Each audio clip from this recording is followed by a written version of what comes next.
Welcome to PrideScape, the official podcast of Pride Northwest, home of the annual Portland Pride Waterfront Festival and Parade, and much more. Each month, we will be bringing you the latest Pride Northwest updates and important news and information affecting Oregon and Southwest Washington's LGBTQ+ community. To learn more about Pride Northwest, visit our website at pridenw.org. And now your host and Executive Director of Pride Northwest, Debra Porta. Hi, everyone. Welcome to PrideScape, the official podcast for Pride Northwest. I'm your host, Debra Porta.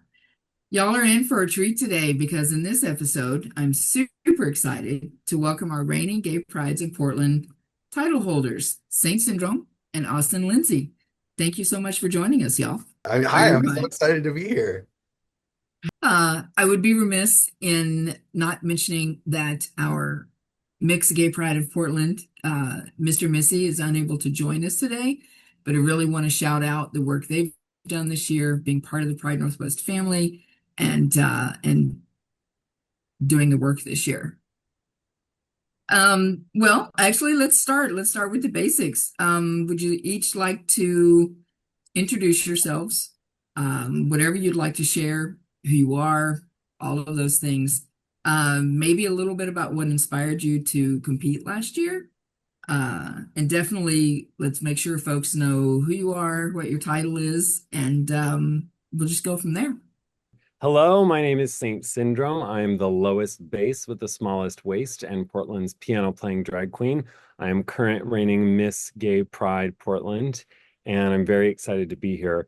The reason I competed last year was really my sister, Nicolonoscopy. She had competed the year before and won the crown. And the idea of keeping the crown in the family was just too heartwarming and cute to pass up. So she really encouraged me to run, and I'm really glad that I did. My name is Austin Lindsey. I am Mr. Gay Pride. Last year, I actually applied to compete in the pageant very last minute. I'd run for Mr. Gay Pride 10 years prior. So I think it was 2015. I had run and I lost, and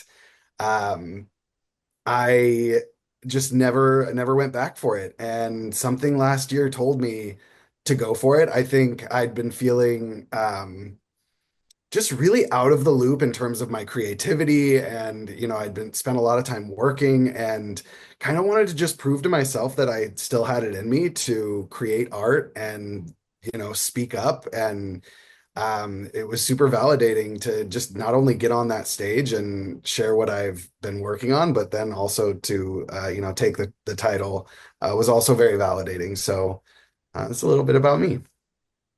Right on. Thanks. Before we move on, I want to back up for just a moment.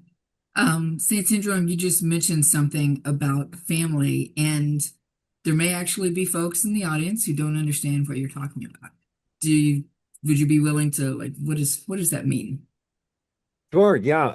It's really common in the drag and queer communities to emphasize chosen family, in case your biological family is maybe not as supportive. And the community is just so important to all of us with queer identities. So the house system, I believe, comes from the voguing and ball culture way back in the 80s.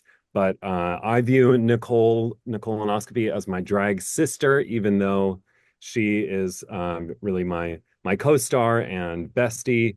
But we think of each other as family in a drag context. Thank you very much. Well, let's talk about the year, really, because obviously the title and the competition itself, the pageant, is just the start. It's the start of a full year of representing Pride Northwest, of activating as a title holder, working on whatever goals you set for yourself at the beginning of the year. So I have a couple of questions just to give folks an idea of maybe the impact of the year. Are there any opportunities that competing in the pageant, holding the title, are there any opportunities that that have kind of come on for y'all during the year, whatever that happens to be? Yeah. I mean, I can speak to, my own experience with it, and that's the opportunity first, I think, to build your own confidence, just going for it. Doing the pageant itself is an exercise in self-love, in trusting yourself. And so I think just that alone is an incredible opportunity to test yourself and build your confidence. And then winning the title. The biggest opportunity for me is, and what was always on my mind is partnering with Pride Northwest and getting to offer myself as a resource to this organization that really does so much for our community. That's why after 10 years, I came back and was like, okay, I actually want to go for this. Because back when I ran for this title before, it was not associated with Pride Northwest. And that opportunity wasn't really a part of the title. And so I feel like being able to partner with y'all over the course of the year, we still have a couple more months. There's more opportunities. It's really what I saw as the biggest goal of mine was to link up, offer myself as a resource, and get to know y'all and be able to sing your praises, learn more about the organization. So as I'm moving about the community, I can make sure that y'all get your flowers. It's a lot of work that goes on, and it's not just in the summer. It's not just Pride. It's a year-round community outreach effort that touches so many parts of the community, primarily the queer community, but even outside of that, the houseless community. There's just a ton that y'all do, and I have been so grateful to be a part of it. I didn't even pay you for that. That's great. Are there any Saint Syndrome maybe you can share? Are there any interactions, experiences, or moments that have been maybe they rise to the top of being meaningful during this year? What's your experience been? Yeah, definitely. It started at the pageant itself. Having the colonoscopy put that crown on my head, I was crying. I was really lucky to have my mom and her partner in the audience, so it was great to have some family there to share that moment with. And then riding in the actual Pride Parade celebration was totally life-changing. I had never really considered the perspective of all of those people when you are up above them and driving through, and to Hmm. see just a sea of supportive people coming out, dressed up, shouting, being visible, and supporting us and supporting each other was really, really moving. Yeah, I will never forget the feeling of looking out and seeing so many people there, just happy to be together and to sort of take over our city. After that, I'd say I have felt like I'm representing the Crown and Pride Northwest every time that I'm getting into drag for various events. But I definitely felt that when I was dressed as Lady Justice leading the No Kings rally that happened. And now I can't remember exactly which month it was. But it was really, really cool to see the visibility that Portland received during that time of protest, and to have my image as Lady Justice plastered all over. We made the New York Times and the BBC. It was really exciting to feel like I could represent Portland in a unique way. Absolutely. You remind me, you were talking about being in the parade. Uh, I've been in the parade once, and it was after I stepped off the board of, I think this is going to be 10 years ago. Mm. And I drove the um Grand Marshal car. First of all, it was a Mercedes convertible. So that in and of itself was a big deal for me. Yeah. But just that what you're describing is what my experience was to be surrounded by all of that. I still have goosebumps right now. And there's just nothing to compare to it. You can watch it from above, you can see it on TV, you can even be on the street watching it go by, but there's nothing like being immersed in it like that. And that was is at that point I had been involved for almost 10 years, and it was still just completely, life changing is true. To be in that and to feel it is, there's just not anything else that compares to that. So And on top of that, we had Oregon Governor Tina Kotek right behind us. So that was also really powerful feeling to look out, see all this support for the queer community, and it was kind of this give and take. Like, we are so proud to represent you, but we are also so grateful for you for also showing up. And then to literally be like backed up by our governor, highest ranking government official in our state, walking side by side with us. That is not something that happens in a lot of states. I would even argue in most states. So sitting up there with Saint, I mean, it's hard not to feel so special sitting next to someone so elegant and beautiful. But then to also have the support of our governor and yes, all those people, that was actually a really beautiful moment that I'll never forget. Yeah. Oh yeah, absolutely. She was behind us, so she had the best view. I know. Right? Exactly. Um, yeah, no, she's great. And it's one of my favorite times of the entire parade is being able to yell at her to get out of the way because she's blocking everybody behind her. Yeah. Um, how um how have y'all been able to, I'm from Texas, by the way, if y'all didn't know that. Lots of y'alls. I'm not from Texas, but I say y'all all the time. See, it's spreading. We're Yeah, influencing. I'm here for it. Bring on the Yeah. y'alls.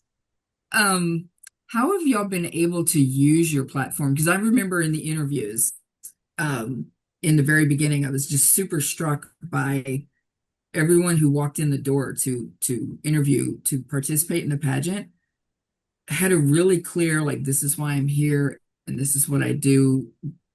This is the impact I want to have, and that sort of thing. What have you been able to use this platform for the things that you care about and the things that you want to see happen in community? And y'all can take turns, whoever. Ladies first. I feel like some of the opportunities that have come to me, like getting to march with the No Kings rally, probably the title had something to do with that. I feel like the weight of the title has just increased attention to the events that I already have been doing in the community.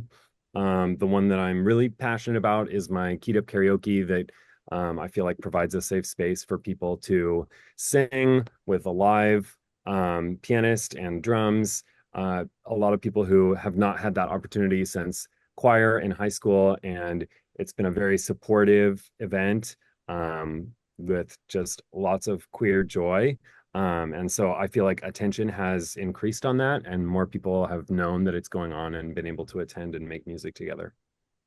Very cool. Austin, Yeah. how about you? For me, it's really shaped how I show up in my everyday life. In the sense of this additional sense of responsibility is like, it's not like what's the easy thing to do, what's the convenient thing to do, but what's the right thing to do, you know? So it's shown up in, standing up for people in rooms they're not in, or just feeling a bit more confident with myself to speak up. I spent a lot of time working over the last year. It takes up most of my time. And so I asked myself, how can I show up for the queer community in this space? I worked for a travel company and got to lead some really incredible initiatives to make queer travel safer through the platform that we were working with. Ran a campaign for Trans Day of Visibility, strong armed my company to donating money to causes that really are impactful for queer people. And so I think that what I've realized about titles, because anybody can be charitable, anybody can donate, anybody can make a difference. They don't need a title to do it. But having a title adds the pressure to really make sure you're living up to it, you know? And Mhm. so I think the most important thing for me is to be visible, to be unapologetic, and to be vocal. And showing up is half the battle, showing other people how you can do it too. And I think that's been a big part of my year is working to show people how easy it is to get involved. And through social media and through my platform, um, doing less look at me, and more let's do this together. Let's talk about Mhm. how we can Mhm. make change together. Here's some ways that you can get involved as well. I think that has kind of been my mission. I'm not a showman per se. I'm not a performer, you know, I'm not going and doing shows. So I have to look at what are the other ways that I can show up in the spaces that I am in. Yeah. Right. Very nice. Um, what, so one of the things, as Pride Northwest was asked to take on facilitating the pageant in 24, 23. The gray, I'm telling you. And in all honesty, prior to that, I was not super familiar with the pageant world. And I was adjacent because of the work that I do, but I didn't really actually know very much about it. And it has been it's been super interesting and gratifying to learn more about what it means to compete. And Austin, to your point, to have the courage to compete, Mhm. to get ready for it, the work that goes into it, all of those things. It's a lot. It's a lot. And you're right, Austin. Once you have a title, regardless of what the title is, honestly, when it's about serving community, it can get heavy. It can definitely get heavy because all of a sudden decisions that might have been easy 20 minutes ago, now they matter. Now they count for something. So I really appreciate that y'all have stepped into this space. What's this experience taught you about yourself? Whether it's the pageant itself, the role, opportunities, and/or responsibilities as a title holder. What's kind of your takeaway? Takes a lot longer to rhinestone things than I expected. That was the first part of the learning experience. Um, I never thought of myself as a pageant queen. There are a lot of stereotypes around being a pageant competitor. Mhm. And I did not really think that I fit into that world. But once Nicole started prodding me, I got really excited about presenting something that felt like me, but that also fit into the rubric of a pageant. Um, I learned how much support it takes to compete. It's definitely Mhm. not wise to go in as a one queen on an island alone doing it. I was so lucky to have friends that helped me paint props and stone costumes and hey, can you check this out? Do you think this is going to look good together? Um, bouncing ideas and planning my performance off of a bunch of people. It was really, really valuable to have that community. And I know specifically with Nicole and I think the whole experience brought us so much closer together Mhm. because we were working late at night trying to get things ready. Yeah, it was really a labor of love. I used to compete as a classical pianist, and that world is very rigid. The standards are really strict, right? There's an expected way to do everything. And I had sort of stepped away from that because drag felt so much more free, so much more fun. I could put so much more of my identity into my performance. And so I had kind of tried to get away from that competitive side.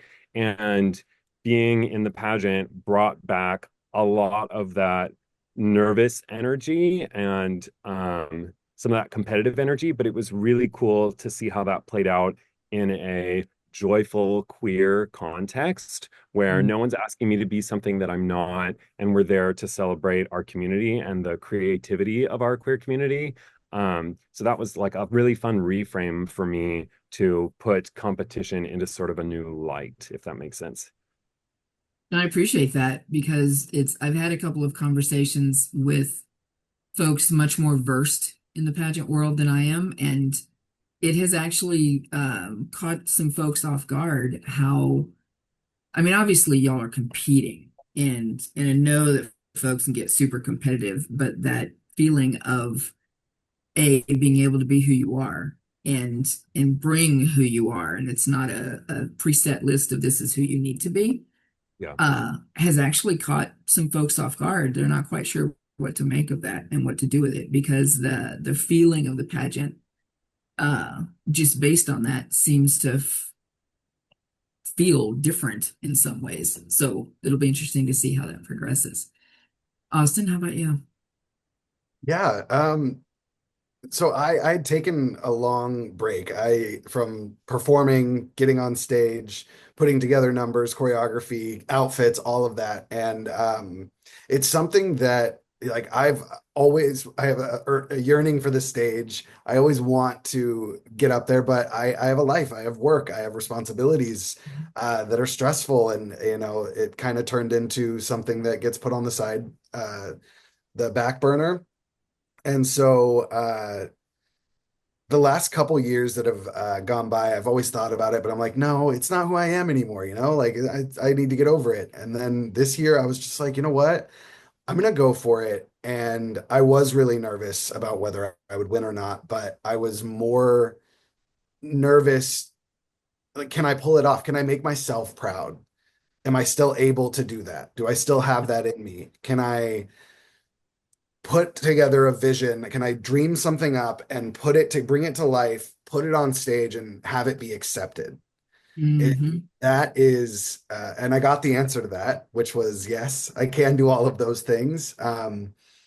And getting ready for it, I also had to, I've lost before. So I had to be prepared for that. And I read somewhere, it's a line that stood out to me that was, confidence isn't just knowing that you're going to succeed, it's knowing you'll be okay even if you don't. And that was something that I was like, that's also something I need to work on. That yes, this is competitive. Yes, I really want to win. But even if you don't, you have so many things to be grateful for. Um, and I think that prepared me.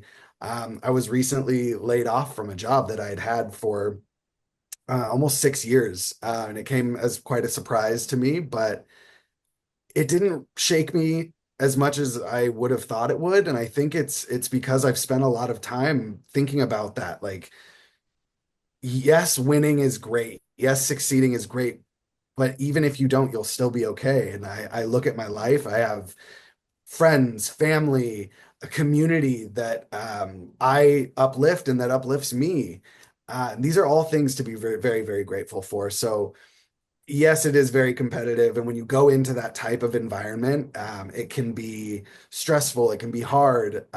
But you put your package together before you come in. And by the time you get there and you're actually competing, everyone's done the work already. It's just about showing it. So I think you can go into that type of environment just like ready to show who you are. And I still go back and watch the talent number from the pageant that I lost, and I'm still like, damn, I did really good. I maybe I didn't win it, but I'm still so proud of myself for doing it. So, long-winded answer. But I learned a lot about um, trusting myself, going for it, and doing what makes me happy and doing what feels right, trusting my gut.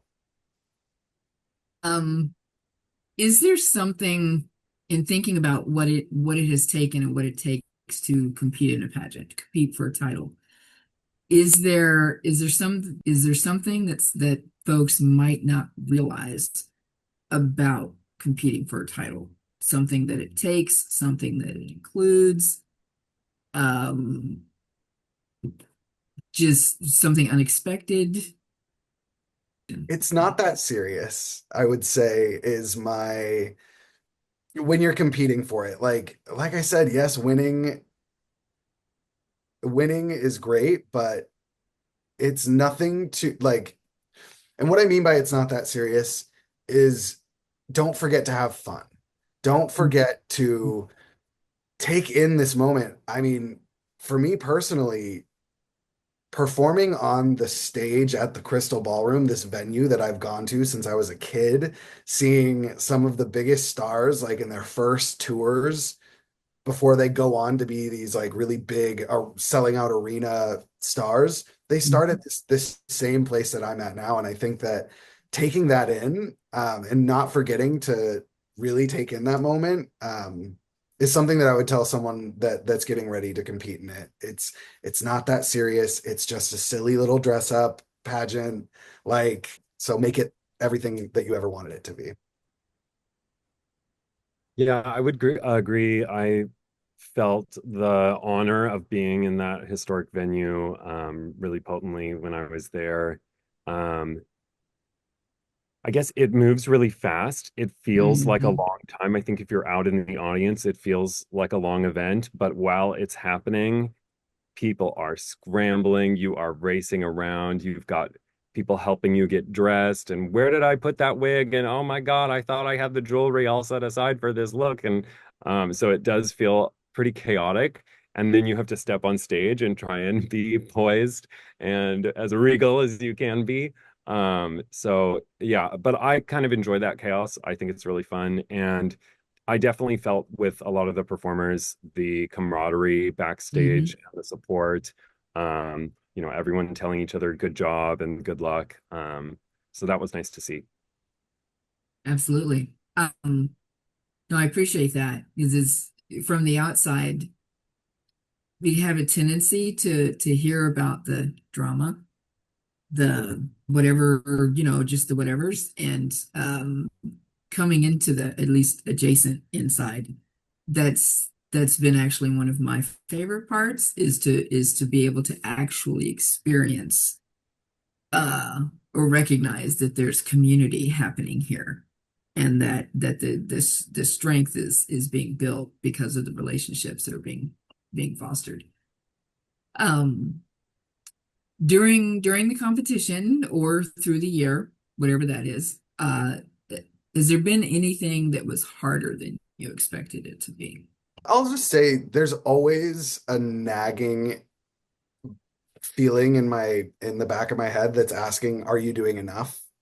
I think that I'm also someone that like wants to be the best I can at anything that I set my mind to. And so um also recognizing that like you're able to give what you're able to give.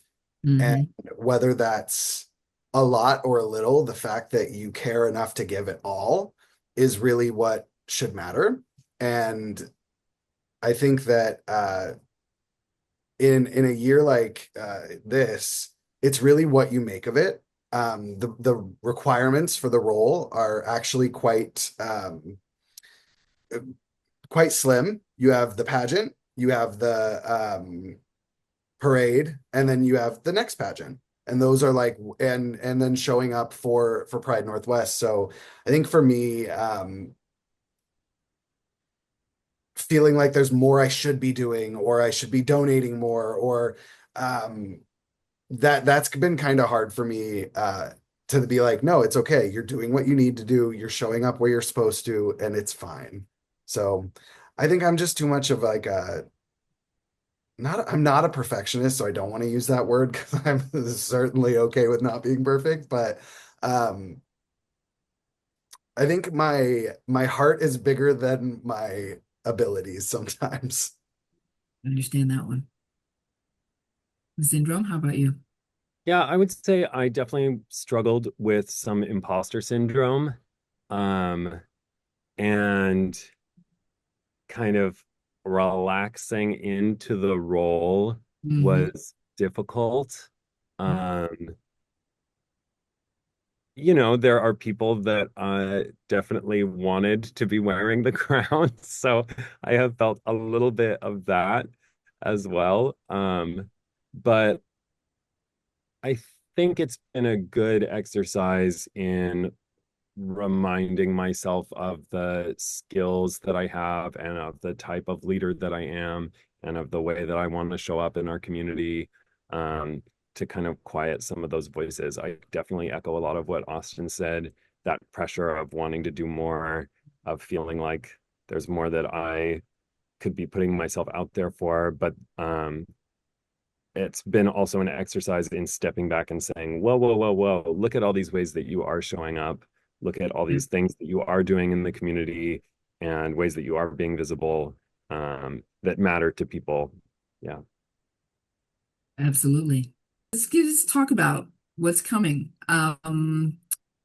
The theme that was chosen, Force of Nature, will be celebrating y'all's 2025 reign and welcoming our 2026 cohort.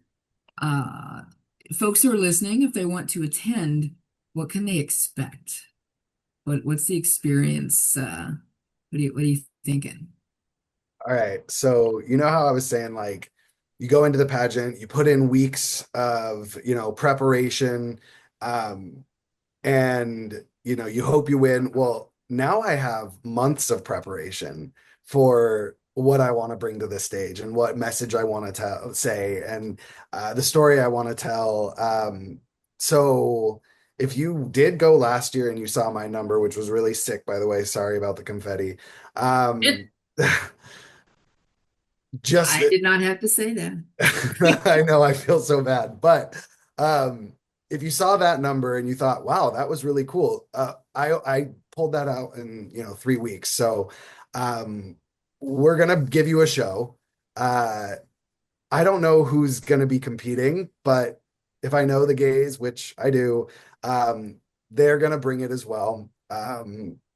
So I think you just gotta buckle up and get ready for a really sick ride. I'm stoked about the theme of nature.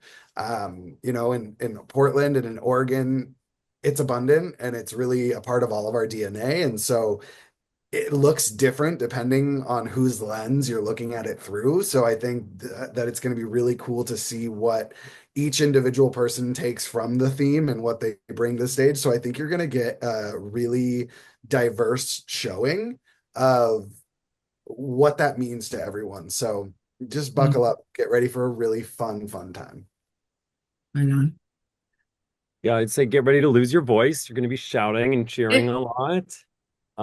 Hopefully get ready to be surprised, because I feel like there's always surprises, including Confetti Gate last year. There will be no Confetti Gate. confetti. No I'm more stealing confetti. that. I'm totally Yeah. stealing that Confetti Gate. What will it be this year? Who knows? No, I think it's just really exciting as a performer, as a competitor, to look out and see so many people there supporting you. That's such a great feeling. And as a attendant, it's really great to view all of this queer joy and all this creativity on stage, surrounded by such a large and excited community. I think it's an opportunity you don't want to miss, for sure. Oh yeah, it is. Obviously, I'm fairly new to this world, but experiencing the vibe of the room has been the closest thing that I've experienced to that feeling outside of the parade. It is just the buzz, the air is charged, all of it. So I very much appreciate that. Let's see, where are we going? What would, and both of you have touched on this in lots of ways so far. I want to make sure that if there's anything specific, what would you say to someone who's interested in competing in future years? I would say do it. Don't wait. And I would ask yourself, like, why? Why do you want to do it? Is it you want to show up more for your community? Because there's so many ways that you can do that. If you're nervous about competing, but you want to give back, there's tons of ways to do it. But if you're wanting to get on stage and compete, I think that whether you have a title or not, you are capable and you are a valuable member of the community with however you're able to show up. But there is something to say about visibility. It's that little kid that was at the parade last year that saw Saint and I backed up by the governor and has this new core memory they're going to take with them, and they're going to feel accepted and seen. And so we need we need members of our community to step forward and be visible and be, brave enough to put themselves out there. We did news segments talking about pride. That's reaching households. That's other people that are like, I can be brave too. So we need brave people to step forward and be visible. So do it. If you want to service your community, but the title doesn't feel like that's the move for you, you can service your community. If you are willing to step into those shoes, we need visibility now more than ever. So I would encourage anyone that has the bravery or the courage to do it, to get up on stage, make a fool of yourself. I did it, and I look at me now. There you go. Yeah, I would say you will learn a lot about yourself by competing, and that challenge is kind of its own reward, regardless of how you place in the competition. There were things that I created that I had no idea how to create before I started, and it was a lot of troubleshooting and testing things out to try and create something that I felt proud of on stage. And those are now skills that I've kept using throughout the year that I didn't have the confidence until it was crunch time to really force myself out of my comfort zone. Um, I, mentioned before that you're going to strengthen friendships with everyone that helps you out. I've already had people come and ask me, "Oh, I'm thinking about competing. Do you have any, tips or any guidance? And what do you think about this? Here's kind of what I'm thinking." And I feel like it already is bringing people in the community together just as sisters trying to figure out how to put a package together. Um, yeah, I think building that confidence and building those new skills is one of the great things that competition can do for us. Totally agree. Um, what is see, why is the pageant important? Why is the Gay Prides of Portland pageant important? And the title, obviously. Why do you think that's important? And I would say especially now, but always, really. Well, I think it shows that we are here to stay. That we can be faced with some very terrifying realities. I look at what's happening in Kansas, where trans people are having to fork over their licenses. You have people that are, you know, their gender markers on their passports are having to be changed back, but they are fully transitioned and living as their authentic self. So to have a gender marker now that doesn't match what you how you appear traveling internationally is now extremely dangerous. This doesn't stop there. This continues, and it will continue touching all of us queer people. And we have to show that we're not backing down. We're not going backwards. We've been through this before. We've seen this oppression. Anyone that has access to Google or a library can learn about how queer people have been overcoming adversity throughout all of history, and we're not going to stop now. So I think that the Gay Prides of Portland are a one facet of that fight, and an important one. And I think it comes back to what I said earlier about visibility. When I think about the real power in this title, it's in the name Pride. We are proud of who we are, and we're not hiding. We are going to be in front of the governor in the parade, up 2 stories, at least it feels like, waving to everyone, and in doing so saying, I am proud of who I am. I am proud of my community. I will fight for my community, and I'm not going to stop, and we are not backing down. I think it's important for people who feel targeted by what's going on right now to see that there are people who are not backing down. And I think it's important for those who oppose us to also see our strength, and that we're not scared. We're not, you can throw anything you want at us. We have each other, And that's what makes us strong. And that's why we will be okay no matter what. And that's why we are not scared of you. So I think that's why it's important.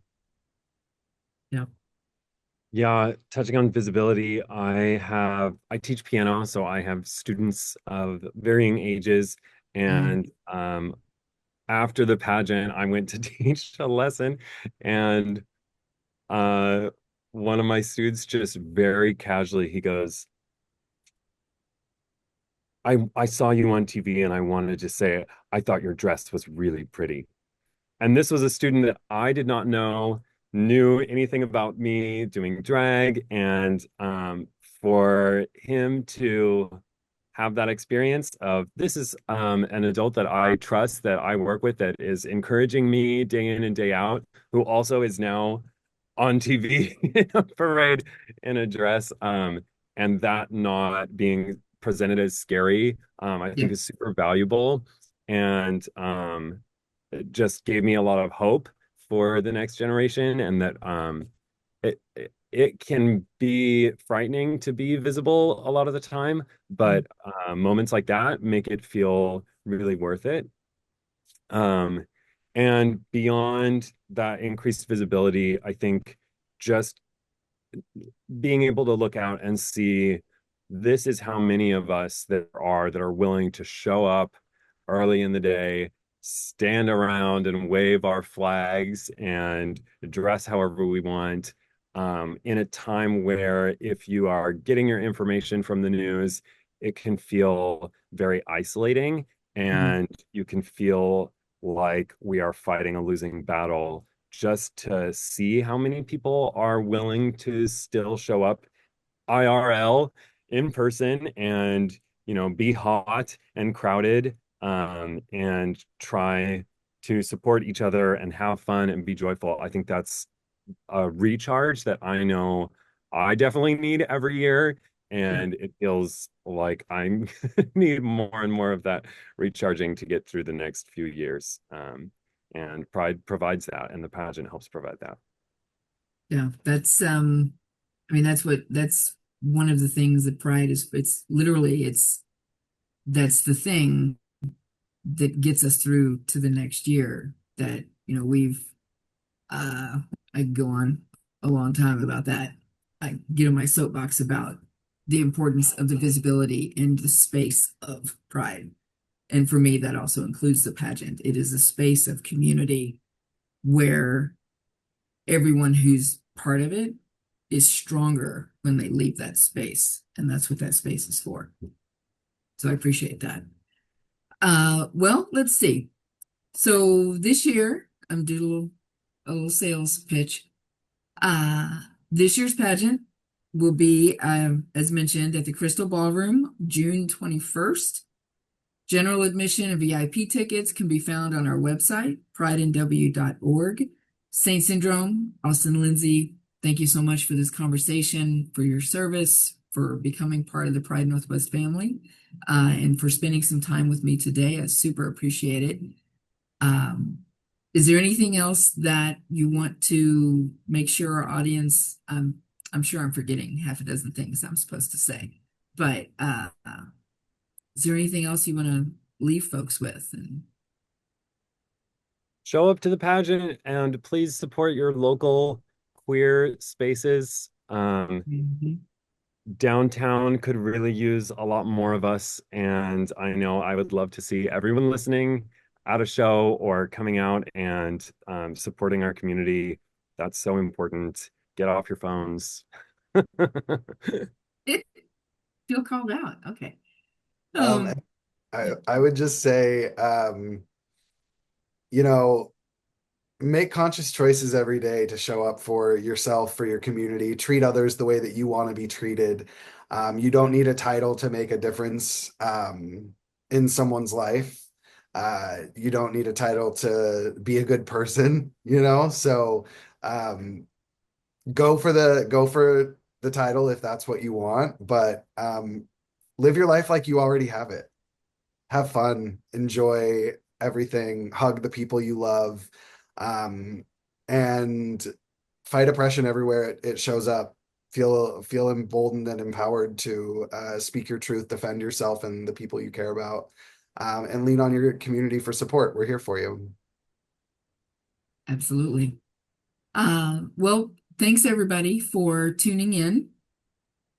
Look for the when we publish the episode, you'll find links to the work our title holders are doing, how to find out more about them, how to find out more about the pageant, how to get tickets, what the tickets are supporting. The pageant is part of our work. The title holding program is part of Pride Northwest work, and a lot about visibility, as we've talked about in this episode, lifting folks up, putting all of that energy back into the community. And I really appreciate both of y'all being here. And thank you everybody for tuning in. And we will see you at the pageant on the 21st. Thank you so much, Debra. Thank you for listening to PrideScape, the official podcast of Pride Northwest, with Executive Director, podcast producer, and host, Debra Porta. You can find us wherever you listen to podcasts. For more information on what you heard here today and to support the work of Pride Northwest, go to pridenw.org.